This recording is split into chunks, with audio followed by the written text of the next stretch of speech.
Muy bien, buenas tardes. Gracias por su presencia y vamos a iniciar el octavo ciclo de Valores en Sociedad que realiza la Fundación Balsain, que dirige el señor Gil Robles, que no puede estar con nosotros porque tiene una ligera enfermedad, esperemos. Así que excuso su asistencia y hagamos votos porque se recupere pronto. Me acompañan en la mesa el don Jesús García, que es el concejal de Desarrollo Económico del Ayuntamiento, el ponente don Carlos Semprún, bueno, y quien les dije estas palabras, que sustituyo al señor Gil Robles, con todo mi cariño. Bien, le doy la palabra a don Jesús García y después haremos la presentación del ponente y de qué va a tratar. Pues muchísimas gracias, muy buenas tardes, profesor Semprún, querido don Antonio, académicos, señores académicos, señoras académicas, queridos amigos y amigas. Brevemente, primero para sumarnos al ánimo de todos, para que nuestro querido Álvaro se recupere prontísimo, haga caso a los médicos y sea capaz de aguantar el reposo que le han estimado pertinente. Y también pues unas palabras en nombre de nuestra alcaldesa, en nombre de la Corporación del Ayuntamiento de Segovia y singularmente de nuestra alcaldesa, que no puede hoy acompañarnos en esta apertura de este ciclo de conferencias por cuestiones de agenda previa que le hace imposible poder acompañarles, como suele ser habitual su presencia de ella en este ciclo.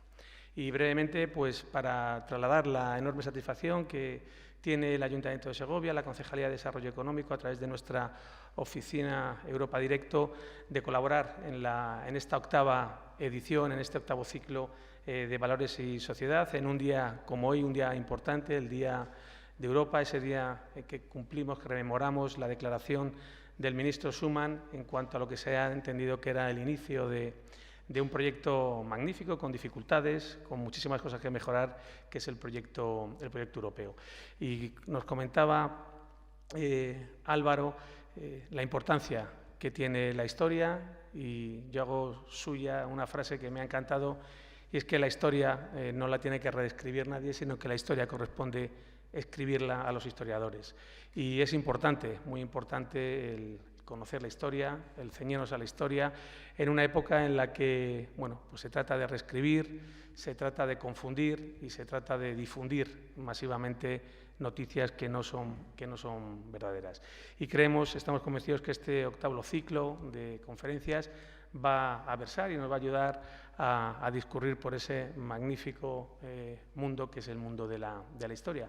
Y simplemente quería trasladarles este reconocimiento, este honor de colaborar con la Fundación Balsain, de la enorme satisfacción y agradecimiento a la Real Academia de San Quirze por siempre su colaboración, y desearles que sea del agrado de todos ustedes este ciclo de conferencias y animarles a que los sucesivos jueves, hasta finales casi del mes de junio, pues vengan a estas conferencias que son interesantísimas. Muchísimas gracias. Muy bien, muchas gracias por sus palabras. Y ya han dicho algo, en el folleto lo tienen ustedes, el ciclo dedicado este año a la historia. Ha habido otros cursos sobre otros valores, este año también habrá uno sobre la música, muy interesante. Y para el que no tenga el folleto les voy a resumir de qué va el ciclo, ¿no?, que me parece notabilísimo. Dice: en los últimos tiempos estamos asistiendo en nuestro país y fuera de él a una tendencia inquietante como es la de reescribir la historia al gusto de los intereses políticos de unos y de otros.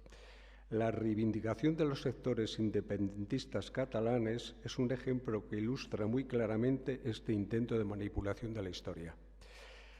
Es para mí una satisfacción presentar a don Carlos Semprún. No le conocía, le acabo de conocer. Yo ahora me entero de que somos casi vecinos.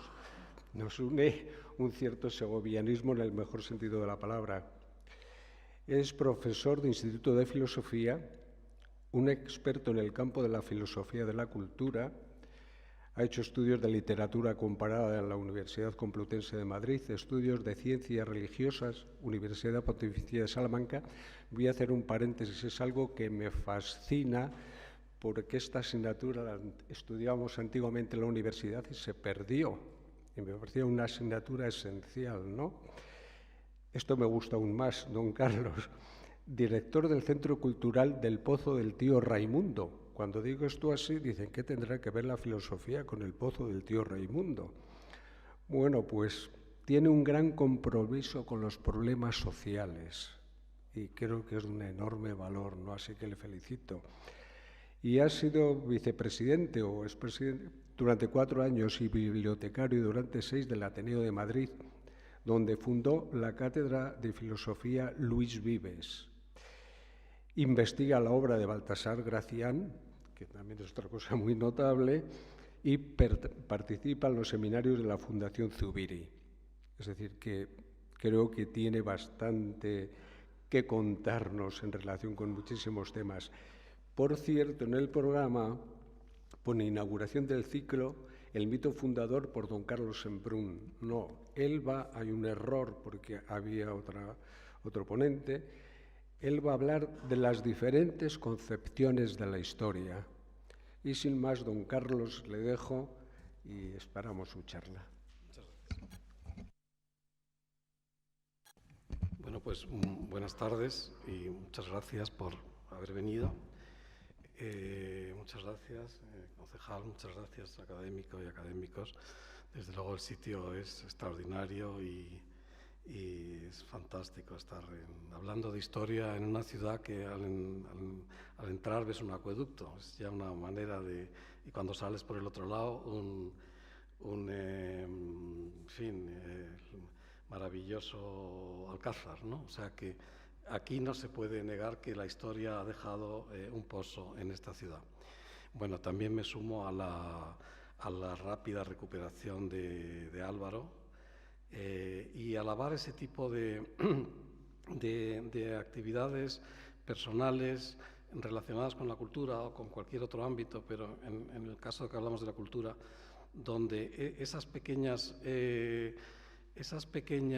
aportaciones pueden hacer un cambio importante. A veces se ha hablado del efecto mariposa en los fenómenos atmosféricos o en los mercados, pero yo creo que debe haber un efecto mariposa en la cultura. Es decir, alguien que oye una conferencia o que lee un libro y eso de alguna manera le hace ver una perspectiva más rica de la realidad, ¿no? Que siempre pues, está más allá de lo que podemos ver. Como ha dicho el académico y como estudioso de Gracián, no voy a ser excesivamente largo, pero sí quiero tener un pensamiento sintético y desarrollarlo. Para empezar, quiero un poco hacer una visión de la historia en Occidente y luego entraré en temas más bien de filosofía de la historia. Como tantas cosas en nuestra cultura, empiezan en Grecia. Empiezan con los griegos, el famoso milagro griego, todavía no se ha explicado. Bueno, hay que decir que en historia casi nunca se explica nada, siempre llega otra generación y lo ve de otra manera. Pero lo que es evidente es que la aportación de los griegos a la cultura occidental es fundamental porque sientan las bases. No puede ser menos en el campo de la historia. La palabra historia es una palabra griega. Historia significa relato. El verbo historein es investigar.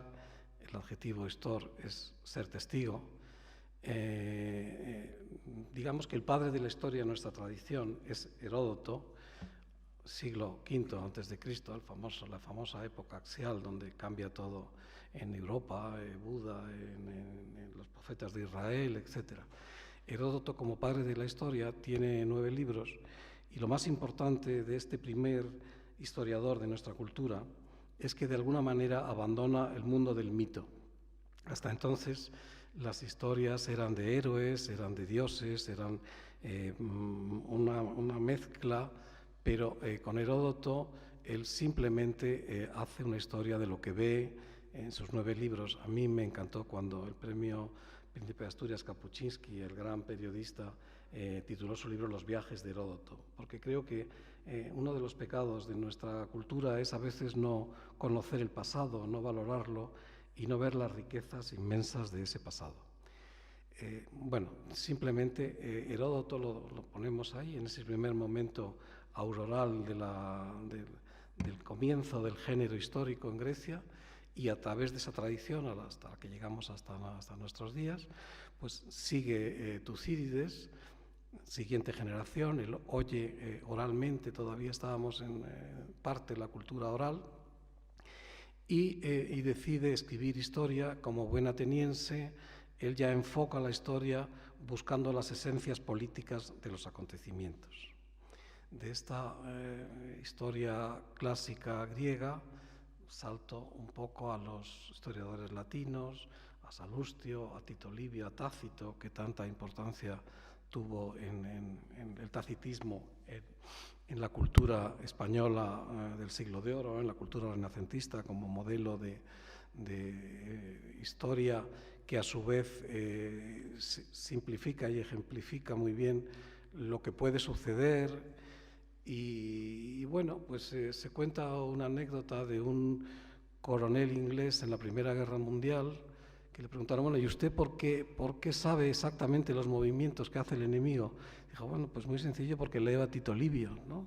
Entonces, bueno, quiero decir que hay en estos, digamos, historiadores, al que también tendría que citar a Julio César, que aparte de historiador es el protagonista de sus propias obras, La Guerra de las Galias.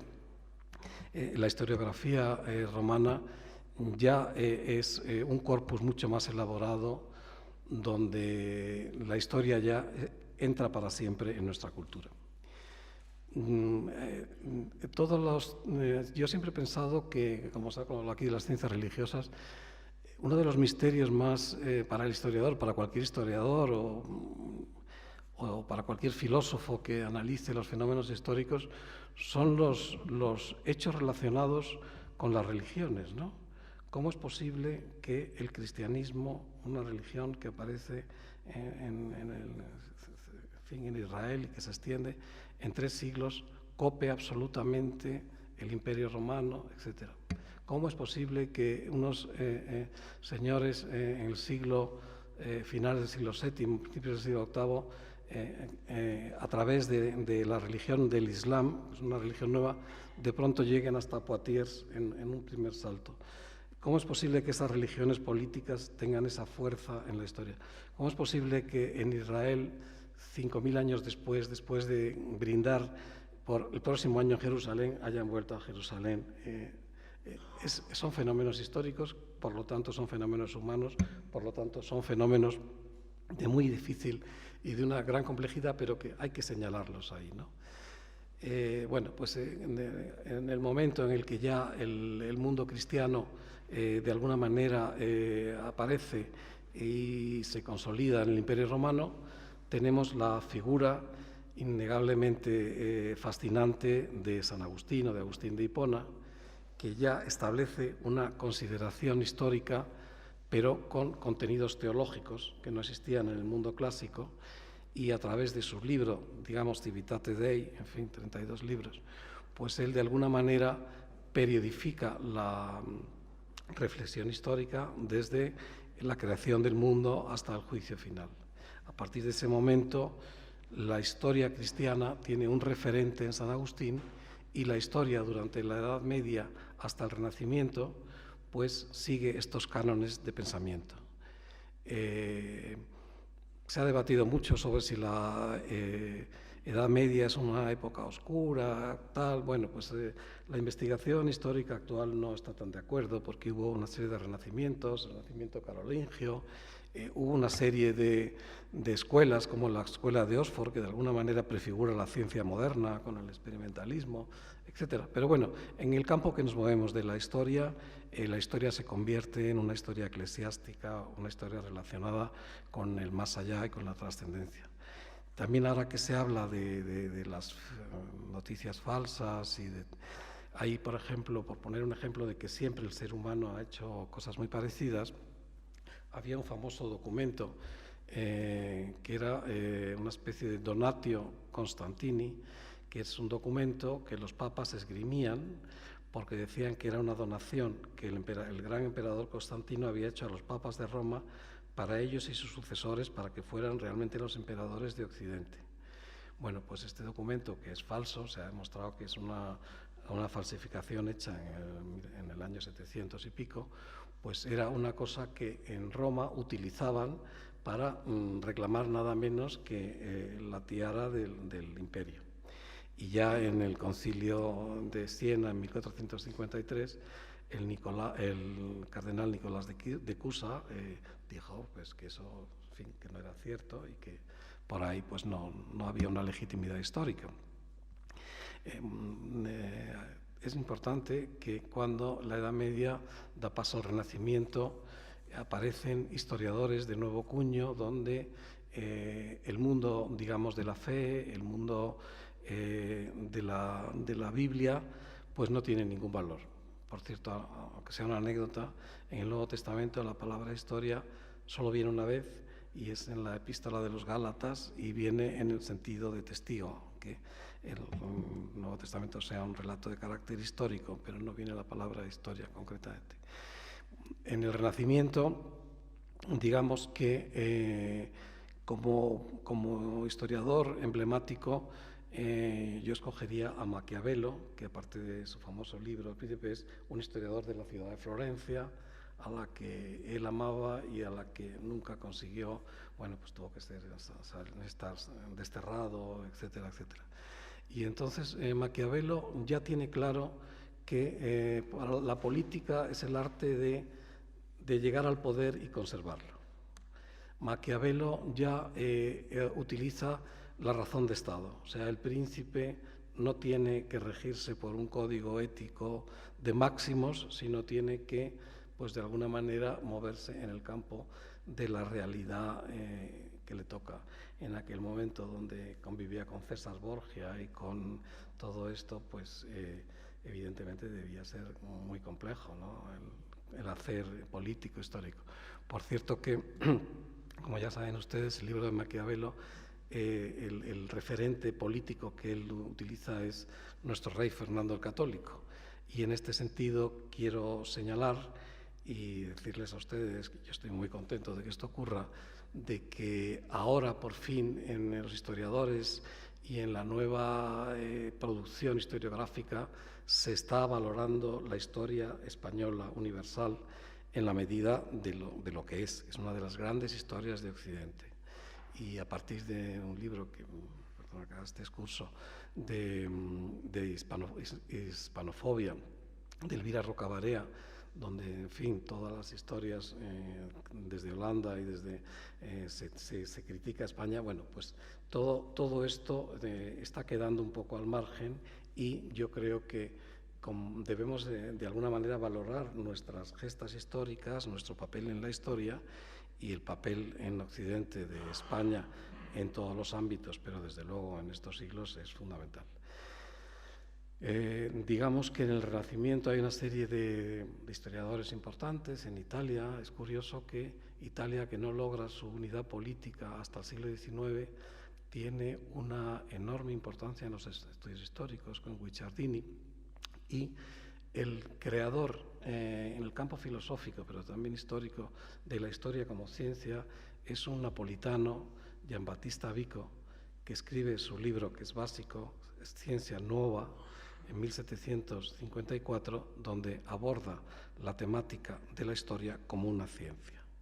Por cierto, que él dice que para entender los hechos del pasado y las civilizaciones del pasado, no solamente los documentos, las partidas bautismales, las guerras, sino es muy importante la imaginación. En ese sentido es curioso, ¿no?, que el creador de la ciencia histórica, el profesor, el filósofo Vico, haga una defensa de la imaginación para entender el pasado, porque a fin de cuentas estamos hablando de hombres, ¿no?, y de personas que, independientemente de que hayan sido napolitanos o o parisinos, pues han vivido bajo una serie de invariantes antropológicas muy parecidas. Después de esta creación de 1754, 10 años después, aparece el término filosofía de la historia en el artículo que escribe Voltaire en la enciclopedia en 1754, ensayo sobre las costumbres de los pueblos. Bueno, entonces ya, si se fijan ustedes, son temas muy modernos. La historia es hace 250 años cuando se configura como ciencia, cuando el objeto de la historia y cuando todos estos debates aparecen, y todo esto es una cosa del siglo XVIII, de la Ilustración. Hay también una reacción católica encabezada por Bossuet, que hace ya el último gran discurso de la historia universal, pero aunque efectivamente es una maravilla de concepción, pero yo creo que se le ve un poco el plumero, ¿no? Porque él, que era francés, dice que la monarquía de Luis XIV era la heredera del Sacro Imperio Romano y de Roma. O sea que, bueno, pues de alguna manera está claro que es prodomosúa y tal. La Ilustración, con Voltaire, se da cuenta de que la historia hay muchísimos factores. Por ejemplo, un factor histórico que para mí es fundamental es el clima. Es un factor que es Montesquieu el que lo pone de realce, y luego la Escuela de los Anales, pero un factor que quizá no se ha tenido en cuenta hasta el siglo XVIII. Sigue la evolución de la historia y de la filosofía, y Kant, una de las cumbres del pensamiento occidental, tiene un pequeño opúsculo que se llama ¿Qué es ilustración?, donde dice: la humanidad ha salido de la minoría de edad, atrévete a pensar. Sapere audere, atrévete a pensar. No puedes estar en perpetua infancia, porque la humanidad tiene que llegar a un estadio de reflexión. Por otra parte, Kant, aunque nunca salió de su pueblecito de Königsberg, pues tenía una visión muy realista del hombre, porque en un momento dado él habla del fuste torcido de la humanidad.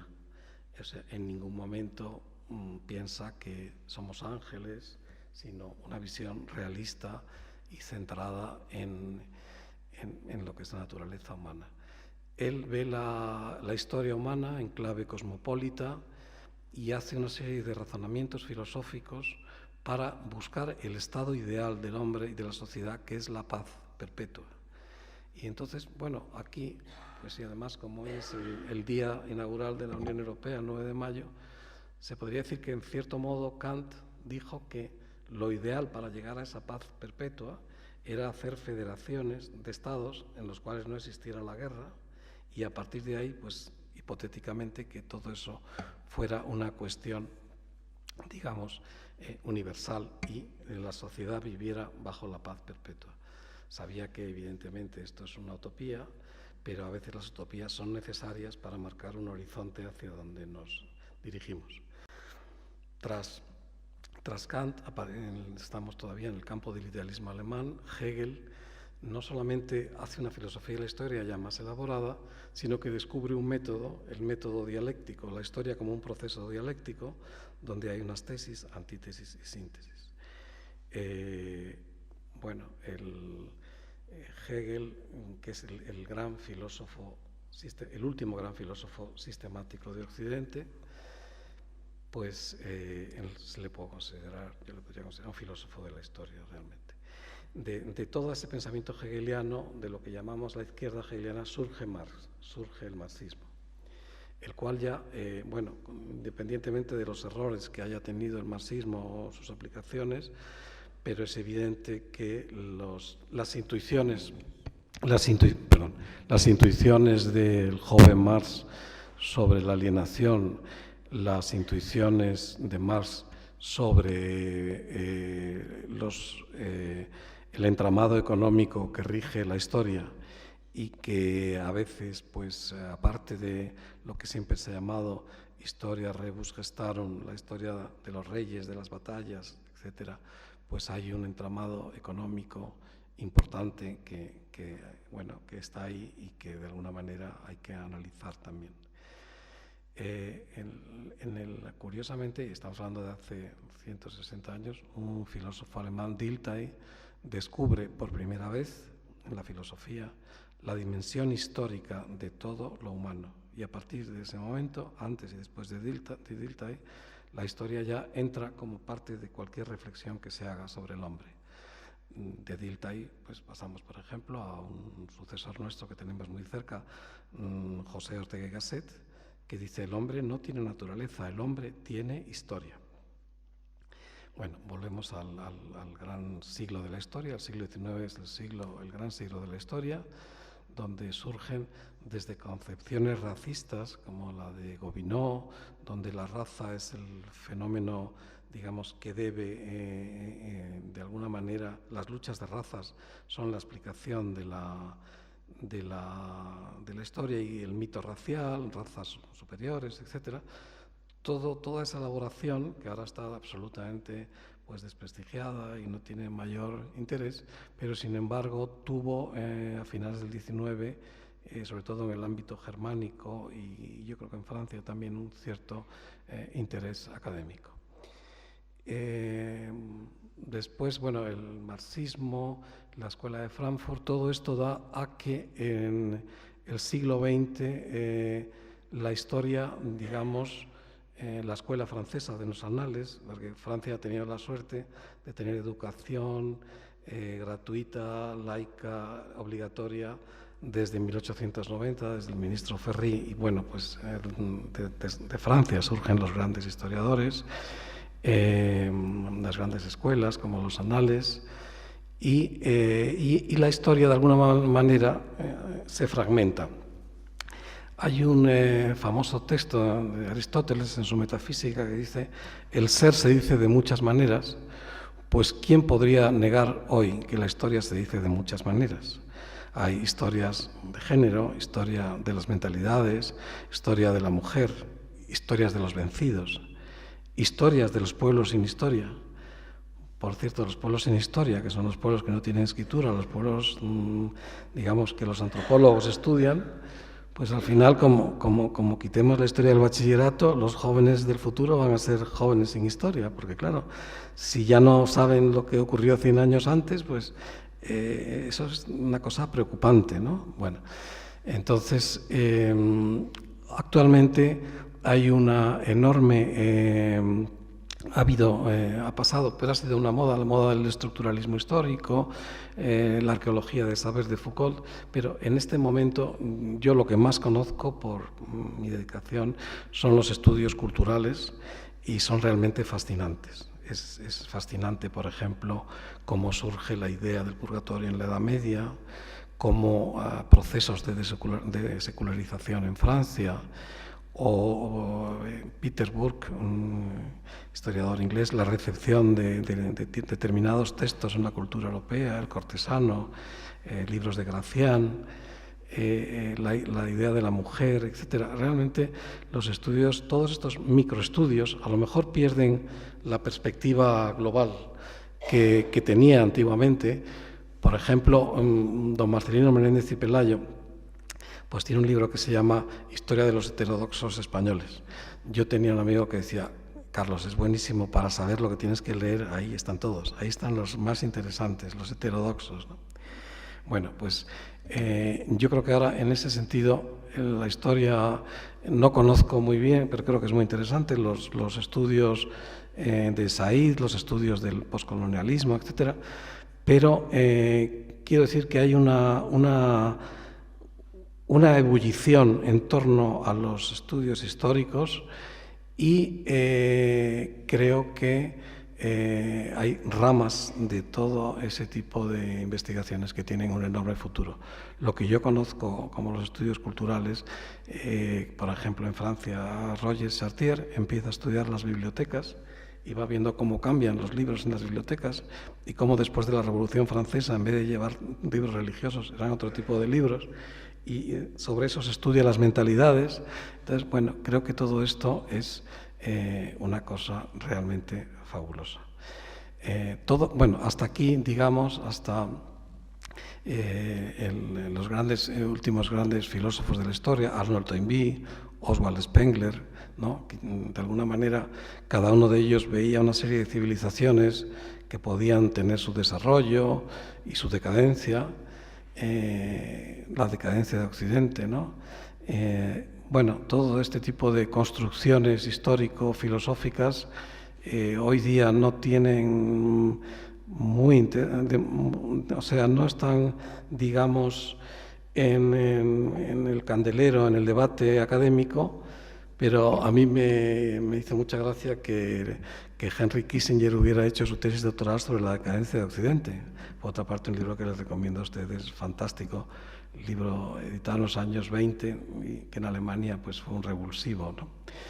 Y por cierto que ahí, pues, de alguna manera, en fin, algunas de las tesis se han ido cumpliendo.